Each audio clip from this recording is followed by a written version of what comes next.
नमस्कार मित्रांनो, लहानापासून मोठ्यापर्यंत प्रसिद्ध असलेले अभिनेते अशोक सराफ आहेत.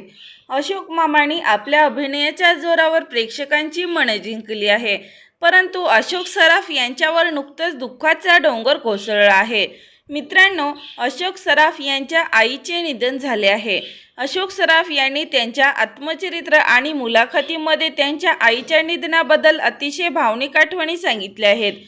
17 एप्रिल 1987 रोजी अशोक सराफ यांचा गंभीर अपघात झाला होता. त्यानंतर त्यांच्यावर पुण्यातील रुग्णालयात जवळपास 2 महिने उपचार सुरू होते. तेव्हा त्यांची आई त्या काळात आजारी होती, त्यामुळे त्यांचे वृद्धापनाने निधन झाले आहे. परंतु अशोक सराफ रुग्णालयात असल्यामुळे यांना सांगण्यात आले नाही. या गोष्टीबाबत अशोक सराफ यांना आजही खूप वाईट वाटत आहे. त्यांच्या आईच्या आठवणीत त्यांचे अश्रू अनावर येत आहेत.